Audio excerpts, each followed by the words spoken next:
तो इस मूवी के शुरू में कर्टिस देखता है कि उनके शहर में बहुत घने बादल छाए हुए थे, जिन्हें देखने पर लग रहा था कि अब बहुत बुरा तूफान और बारिश आएगी। एकदम से बारिश शुरू भी हो जाती है, लेकिन अजीब बात ये थी कि ये पानी बारिश की नहीं बल्कि ऑयल की बारिश हो रही थी, जिसे देखते ही कर्टिस डर जाता है और एकदम से उसकी आंख खुल जाती है। यानी ये सब जो उसने देखा वो सिर्फ उसका ख्वाब था। वो नहा धोकर नाश्ते के टेबल पर आता है, जहाँ हम उसकी वाइफ समांथा और उसकी बेटी हैना से मिलते हैं। कर्टिस खुद एक कंस्ट्रक्शन वर्कर है, जबकि समांथा यानी उसकी वाइफ बुटीक की स्टिचिंग करके फाइनेंशियली तौर पर कर्टिस की मदद करती है।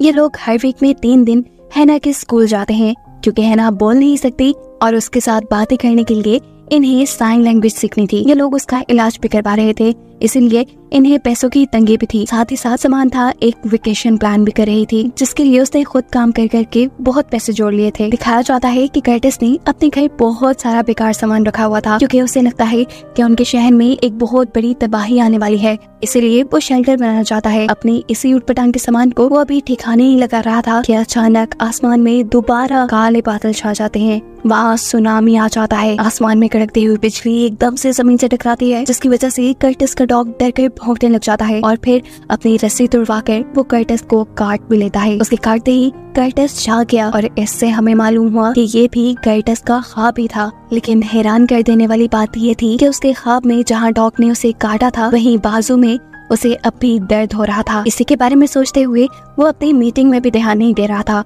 जिसकी वजह से बॉस उसके ऊपर गुस्सा भी हो जाते हैं। पहले ही शहर में आने वाली कई बारिशों की वजह से उनका काम काफी डिले हो चुका था और अब बॉस चाहते थे कि कर्टिस के साथ साथ सभी वर्कर्स ज्यादा से ज्यादा काम करें, ताकि उनका कॉन्ट्रैक्ट टाइम पर पूरा हो जाए। खैर, उनकी मीटिंग खत्म हो जाती है और ये सब अपने अपने काम पे लग जाते हैं। जब कर्टिस अपना काम कर रहा था, तभी वो देखता है कि आसमान में परिंदे आज अजीबोगरीब तरीके से उड़ रहे हैं। ये बात उठाकर अपने दोस्त से पूछता है, क्या उसे कोई आसमान में परिंदे दिखे? उसके ना में जवाब देने पर कर्टिस समझ गया कि ये सारी उटपटांग की चीजें सिर्फ उसी के साथ हो रही हैं, उसी को दिखाई दे रही हैं। काफी घंटों के थका देने वाले काम के बाद कर्टिस अब हैना के स्कूल आता है, जहाँ ये लोग साइन लैंग्वेज सीख रहे थे। पर क्योंकि ज्यादा घंटे काम करने की वजह से कर्टिस अपनी फैमिली को टाइम नहीं दे पाता था, इसलिए उसे साइन लैंग्वेज सीखने में टाइम लग रहा था। ये लोग अब स्कूल से घर के लिए निकलते हैं, जहाँ रास्ते में बारिश शुरू हो जाती है। हैरानकुन तौर पर ये बारिश पानी की नहीं बल्कि ऑयल की थी और इसी बारिश की वजह से कर्टिस के सामने का विजन ब्लर हो गया। ऐसे में इनकी गाड़ी किसी चीज से टकराते हुए रुक जाती है। मतलब इनका एक्सीडेंट हो गया है, जिसमें कर्टिस के नाक से खून आ रहा था। उसकी बेटी भी डर चुकी थी और इससे पहले कि ये लोग कुछ कर पाते, एकदम से कोई कर्टिस की गाड़ी का शीशा तोड़ता है और विंडो में से उसकी बेटी को निकाल कर ले जाता है। कर्टिस उसे बचाने की कोशिश ही करता रहा, लेकिन वो आदमी उसकी बेटी को ले गया। एकदम से दोबारा उसकी आंख खुली और हमें पता चला कि ये भी सिर्फ कर्टिस का ख्वाब ही था। इस मर्तबा तो वो अपने ख्वाबों से खुद भी परेशान हो चुका था। काफी बीमार भी लग रहा था, इसीलिए समांथा उसे देखकर परेशान हो जाती है। लेकिन कर्टिस कहता है, तुम परेशान ना हो सकता है मुझे नॉर्मल बुखार हो रहा हो, तो मैं इस टाइम हैना को लेकर स्कूल जाना चाहिए। उसकी बातें सुनकर समांथा चली जाती है। उसके जाते ही कर्टिस काम पे लग गया। उसने सबसे पहले डॉग के घर के बाहर फेंस बनाई, क्योंकि उसने ख्वाब में देखा था कि इसी डॉग ने उसे नुकसान पहुंचाया। जिसके बाद जब वो अपनी ऊटपटांग की चीजें ठिकाने लगा रहा था, तभी उसे करीब बेसमेंट का दरवाजा नजर आता है, जिसे खोल कर वो जब अंदर गया तो उसे तूफान से बचने के लिए शेल्टर बनाने का एक नया आइडिया आ गया। लेकिन शेल्टर बनाने के लिए उसे बहुत से पैसों की जरूरत पड़ती। शाम में जब समांथा घर आती है तो वो कर्टिस को दिखाती है कि उसने वेकेशन पे जाने के लिए बहुत से पैसे जमा कर लिए थे। कर्टिस उसे पैसे मांगना तो चाहता था, लेकिन मांग नहीं सकता था, क्योंकि समांथा ने ये बहुत मेहनत से कमाए थे। अगले दिन दोबारा उनके शहर में तूफान आ जाता है। हैना बड़े मजे से खिड़की से ही इस तूफान को देख रही थी। जब कर्टिस उसे प्यार करने के लिए उसके करीब आता है तो देखता है कि विंडो से बाहर कोई आदमी हैना को गौर से दिख रहा था। उसके इरादे ठीक नहीं लग रहे थे, इसीलिए कर्टिस अपनी बेटी को उठाकर वहाँ से दूर चला जाता है। ये आदमी जोर जोर से अब उनके घर का दरवाजा बजाने लगा। वहाँ ज़लज़ला आना भी शुरू हो गया और कर्टिस के घर का सारा सामान हवा में उड़ने लगा। एकदम से उसकी आंख खुली। ये भी उसका ख्वाब था और इस मर्तबा वो ख्वाब से इतना डर गया था कि उससे उसका बेड भी खराब हो गया। वो घबराया हुआ था। इसी टाइम समांथा उसके कमरे में आती है। इन दोनों को आज चर्च जाना था। कर्टिस कहता है, सॉरी मैं आज तुम्हारे साथ नहीं जा पाऊंगा, तुम इजी होकर चली जाओ, मैं हैना का घर पर ख्याल रख लूंगा। समांथा उसकी बात मानकर चली जाती है। उसके जाने के बाद वो अपनी बेडशीट चेंज करता है और हैना को लेकर एक लाइब्रेरी में आ जाता है, जहाँ वो अपने ख्वाब और अपनी बीमारी के बारे में भी सर्च करता रहा, लेकिन खास उसे कुछ नहीं मिला। जिसके बाद वो हैना को लेकर एक ग्रोसरी स्टोर में गया और उसने बहुत सारा पैक्ड फूड खरीदा। अगले दिन अपनी हालत को लिए परेशान कर्टिस डॉक्टर के पास भी पहुंच जाता है। उसने डॉक्टर को बताया कि मुझे पिछले 4 दिन से नींद नहीं आ रही। डॉक्टर कहते हैं ये तो कोई बड़ी बात नहीं। फिर कर्टिस उन्हें बताता है असल वजह ये नहीं है, असल वजह ये है कि मुझे बहुत ही अजीब ख्वाब भी आ रहे हैं, और उससे भी अजीब बात ये कि ख्वाब में जो कुछ होता है ख्वाब के खत्म होने के बाद भी मैं उसे फील कर पाता हूँ।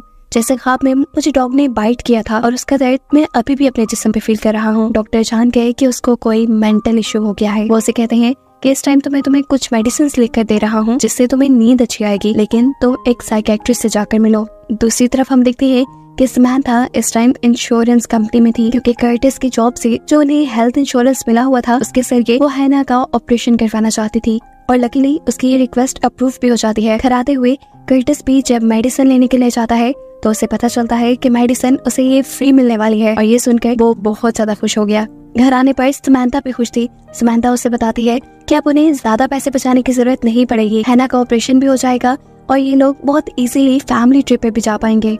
इन सारी चीजों से कर्टिस भी खुश था। अब वो वॉशरूम में जाकर सबसे छुपकर डॉक्टर की दी हुई मेडिसिन लेकर सो जाता है। आज उसे काफी अच्छी नींद आई थी, कोई बुरा ख्वाब नहीं आया था, इसीलिए वो काफी फ्रेश फील कर रहा था, और ये चीज समंथा ने भी नोटिस की थी। ऐसे ही वो काम पे चला गया। काम पर वो अपने दोस्त से अपने घर में बनाए जाने वाले शेल्टर के बारे में ही बात कर रहा था कि अचानक उसे आसमान में जोर से बादल गरजने की आवाज आती है। वो जब आसमान की तरफ देखता है तो हैरानकुन तौर पर वहाँ आसमान बिल्कुल साफ था, यहाँ तक कि बादलों की गरजने की आवाज उसके दोस्त ने भी नहीं सुनी थी। ये चीज कर्टिस को इतना परेशान कर देती है कि उसकी तबीयत खराब हो जाती है, उसे वॉमिटिंग होना शुरू हो जाती है, इसलिए काम से छुट्टी लेकर भी वो घर आ जाता है। उसको पैनिक अटैक्स आ रहे थे, जिसके चलते उसने गाड़ी भी साइड पे लगा दी, और वहाँ उसने देखा कि कोई कंटेनर सेल कर रहा है, जिसे देखते ही उसे आइडिया आया कि वो इन कंटेनर से एक अच्छा शेल्टर बना सकेगा। फिर अभी ये चीज का वक्त नहीं था, उसे जो पैनिक अटैक्स आ रहे थे, जो इल्यूजन्स आ रहे थे, कर्टिस को उसके बारे में पता चलाना था।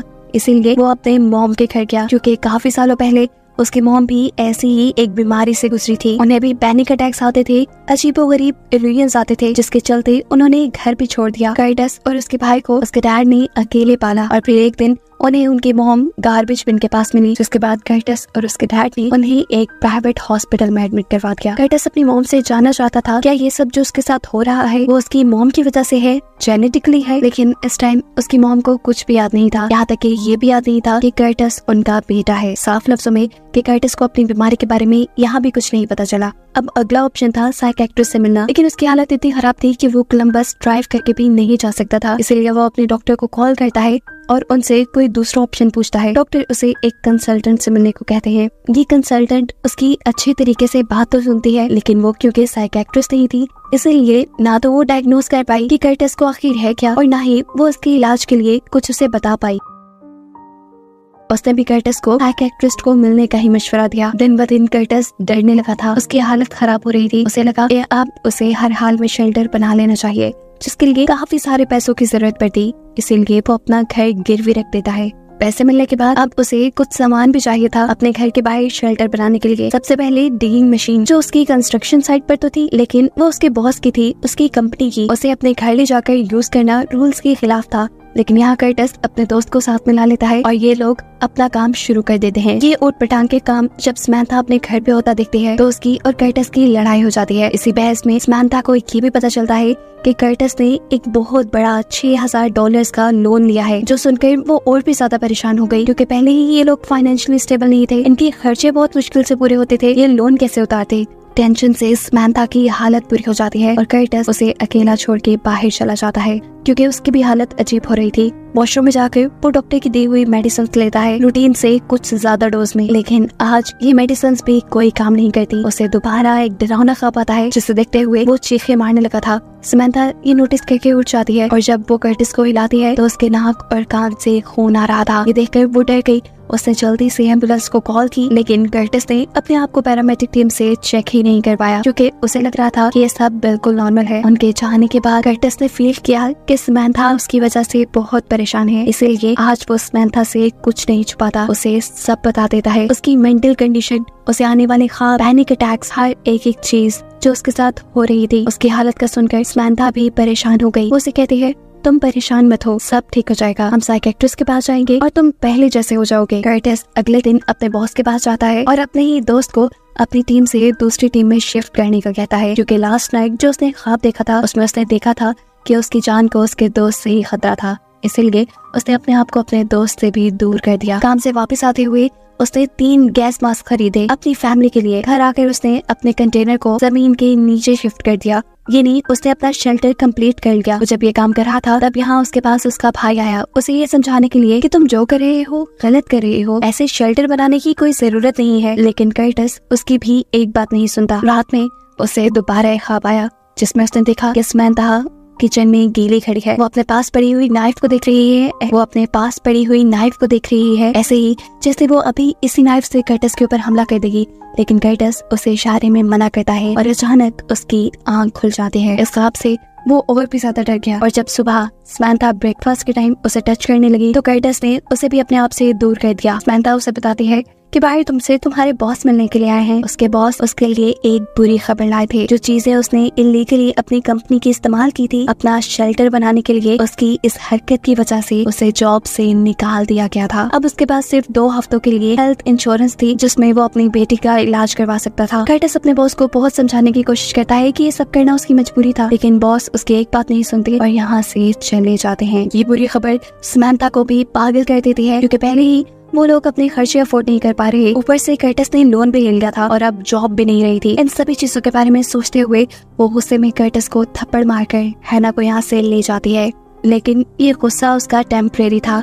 वो जानती थी कि कर्टिस की हालत ठीक नहीं है, इसीलिए शाम में वो अपने जमा किए हुए सभी पैसे लेकर कर्टिस के पास आती है और उससे कहती है कि इन पैसों से तुम अपना लोन उतार दो, मैंने अपना बीच ट्रिप कैंसिल कर दिया है। और हाँ, रही बात हैना के इलाज की, तो मुझे लगता है कि अब हम दोनों को नए काम ढूंढने पर फोकस करना चाहिए ताकि हम पैसे जमा कर हैना का इलाज करवा सके और साथ में तुम्हारा भी। मेरी बात मानो कर्टिस, तुम्हें सच में एक साइकियाट्रिस्ट की जरूरत है।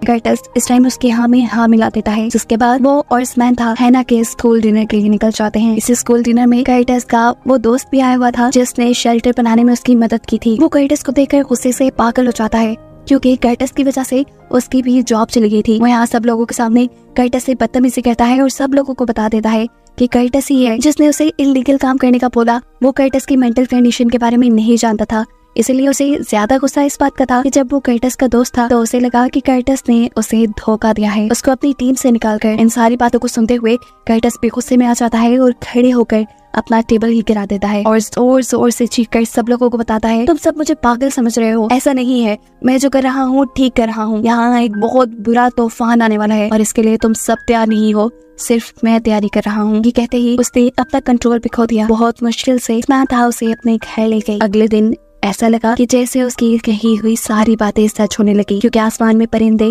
आज उसी पैटर्न में उड़ रहे थे जैसे उसकी ख्यालों में उड़ते थे। कि देखते हुए उसने देखा कि हैना सड़क के दरमियान में खड़ी है। वो हैना को जाकर बचाता है और अचानक सारे परिंदे उसके इर्द गिर्द उड़ने लग जाते हैं। बहुत मुश्किल से वो हैना को बचाता है। एकदम से यहाँ सायरन भी बजना शुरू हो जाता है। सायरन सुनते ही एकदम से उसकी आंख खुली, मतलब ये भी उसका ख्वाब था। लेकिन एक बात जो इसमें सच थी वो ये कि सायरन असल दुनिया में भी बज रहा था। ये लोग बाहर दिखते हैं, बाहर बहुत ही बुरा तूफान आ रहा था। इस तूफान से बचने के लिए कर्टिस अपनी फैमिली को अपने बनाए हुए शेल्टर में ले जाता है और तीनों को गैस मास्क पहना देता है। ये लोग यहाँ पर सो जाते हैं। सुबह जब इनकी आंख खुली तो इन्हें फील हुआ कि तूफान खत्म हो गया है, लेकिन फिर भी कर्टिस बाहर का दरवाजा खोलने से डर रहा था। वो अपनी वाइफ को चाबी देता है और कहता है तुम दरवाजा खोलो, लेकिन इस टाइम समंथा उसकी बात नहीं मानती और कहती है तुम खुद दरवाजा खोलो और अपने डर का सामना करो। डरते हुए जब कर्टिस शेल्टर का दरवाजा खोलता है तो हैरानकुन तौर पे अब आसमान बिल्कुल साफ था। उनके नेबर्स भी सेफ थे और कुछ लोग यहाँ तूफान से होने वाली तबाही को साफ कर रहे थे। दिन गुजरते हैं